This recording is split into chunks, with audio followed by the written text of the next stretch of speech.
Right before we jump into this video, if you'd like to take better pictures in only 11 days, I created a free mini video course that you can sign up for right now at FroKnowsPhoto.com/11 days.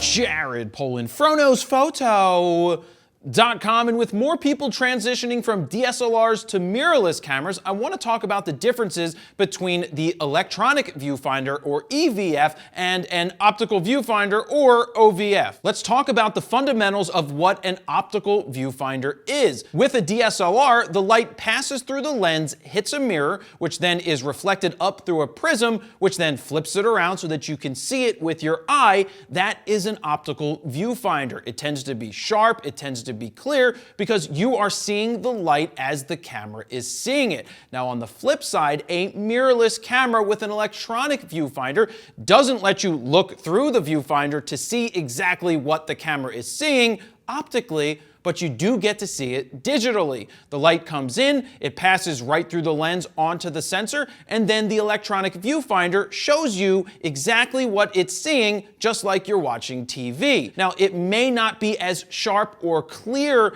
as an optical viewfinder, but the technologies keep getting better and better, so in certain higher-end mirrorless cameras, they are super sharp with high refresh rates. Let's talk about what you see when you look through an optical viewfinder with a DSLR, and then what you will see when you look through an electronic viewfinder. With the optical viewfinder, you have only a certain amount of information at your fingertips, even though your fingertips are your eyes. So you only have a certain amount of information that your eyes will see in the viewfinder. You see your shutter speeds, your aperture, your ISO, how many frames are left. You see a light meter, and certain cameras can add more information now. But on the flip side, with the electronic viewfinder, you can see the same exact stuff, but you can change and see a lot more. You can see your histogram, you can see focus peaking, you can see zebra lines, you can see your audio levels. That's something you cannot see in the viewfinder with a DSLR and an optical viewfinder. And on top of that, you can punch in digitally with the electronic viewfinder to make sure that your focus is fine-tuned and right where you need it to be. You can't do that with an optical viewfinder. Optical viewfinders have been around a long time, and when you're looking through them, you're seeing the light as it is,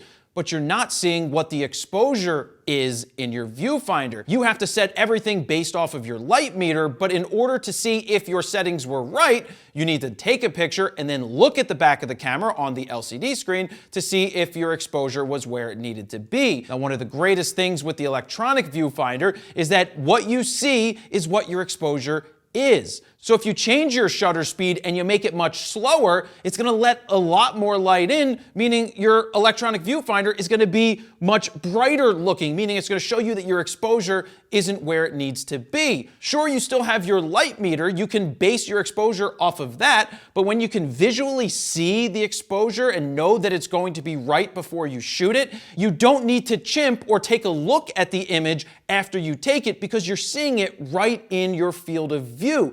That's one of the main benefits of having an electronic viewfinder. But I also want to say you still need to understand the fundamentals and basics of the exposure triangle, because if you have the wrong shutter speed and somebody's moving too fast and they're blurring and you're not sure why, then an electronic viewfinder isn't going to help you learn how to do that any better. On top of seeing the exposure when you're looking through the camera, you can also get a real-time depth of field preview. So if you're shooting at f1.4 and you're set to 1.4, you're going to see what the final image is going to look like and how it's going to be exposed along with the depth of field. Where with the DSLR, you have depth of field preview, which is just weird and odd, and really, I don't know that many people that ever used it. And if you're shooting video, you get a live preview right in your eye in the electronic viewfinder. In order to do that with a DSLR, you have to flip the mirror out of the way, go into live view, which in essence turns your camera into a mirrorless camera, and you have to use the back of the screen. Now, the problem with that is you have to hold it like this, which isn't as stable, where with an electronic viewfinder, you put it right up to your eye and you can hold it there and shoot. It's much more stable, it's easier to make changes, it's easier to see everything. Now, you may be able to pick up a loop for the back of the screen that will allow you to basically turn it into into an electronic viewfinder, but it's really not as easy or as good as having the electronic viewfinder up to your eye. With an optical viewfinder, you can see in super low light, you can see in super bright light, because what you're seeing is the light coming through the camera. Now with an electronic viewfinder, it's a little more difficult to see it in bright sunny days if you don't have an eye cup on your viewfinder. Now one of the things that's built into the mirrorless camera is the ability to make the electronic viewfinder brighter, or sunny mode in some of the cameras is what they call it. Now what's happening is it's making the viewfinder extra bright so your eye can see it when it's really sunny outside. But what is also going to happen is if you are basing your exposure simply off of what you see in the electronic viewfinder, your exposure may be off. This is because your viewfinder is extra bright. So you may be exposing for what the viewfinder is, but then may get the images back or look at them after the fact and then realize that, oh, it's either overexposed or it's underexposed, but it's off because you weren't relying on the meter, which is more of the traditional way of shooting. But also, they've built in technologies like the zebra lines that you could leave on to make sure that you're not blowing out the sky or having blown out areas. Or you could have the histogram on in the viewfinder and base your exposure off of that.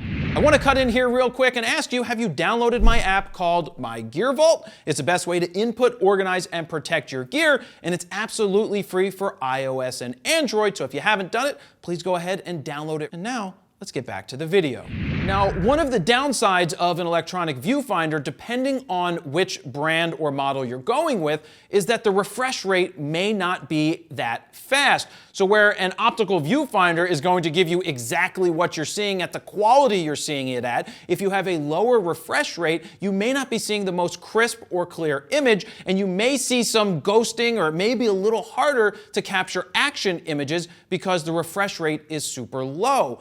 But these days, the refresh rates are starting to climb up with some of the higher end mirrorless cameras, and I do suspect that the lower end mirrorless cameras will start to get better refresh rates as time goes on and technology comes down in price and the technology changes. So refresh rate as it changes will make it easier and be more crisp, but I don't think it will ever be as sharp or clear as an optical viewfinder. So do you know when you're shooting with a DSLR and you take a picture, the mirror flips up and you get blackout in the viewfinder? That's because the mirror's flipping out of the way, blocking your viewfinder, and then it flips back down, allowing you to see again. Now with the higher end electronic viewfinders in something like the Sony A9, you have zero blackout, meaning you can continually move with the subject and focus on them as you're shooting without ever losing view of the subjects. I think most electronic viewfinders and mirrorless cameras will get to this point in the next couple years. That is one of the major benefits of an electronic viewfinder, is having zero blackout versus having blackout with your DSLR. But I should add that one thing you will need to get used to if you have zero blackout in the viewfinder is knowing when you're actually taking pictures, especially when you're shooting in silent mode with an electronic shutter, because it's not making any noise. So what you're going to see in the viewfinder, you may see a gray box blinking along the outside of the frame. It may be a gray box more in the middle that you see blinking as you're taking pictures, but you do not ever lose sight of the subjects that you're capturing. Here's one thing that the optical viewfinder does better than an electronic viewfinder, and I'm honestly not sure that the electronic viewfinders will ever get to a point where it can actually do this, is if your camera's off, your electronic viewfinder's off. So you don't see anything. You can't compose an image. You can't do anything. But with a DSLR and an optical viewfinder, you can always look through it. You can always compose your image. You can always look through the lens to see what you're gonna see. And also, you're not wasting battery power, which you're doing with a electronic viewfinder when it's on and you're looking through. So you're conserving battery power and you can see through the lens even when the camera isn't on. So to wrap this up, I hope this was a helpful video as you transition from an optical viewfinder to an electronic viewfinder. Now, if we missed something and you think there's a benefit to one or the other, please leave it down below in the comments. Also, don't forget to like, share, subscribe to me on YouTube. And that's where I'll leave it, guys. Thank you very much for watching. Jared Polin, FroKnowsPhoto.com. See ya.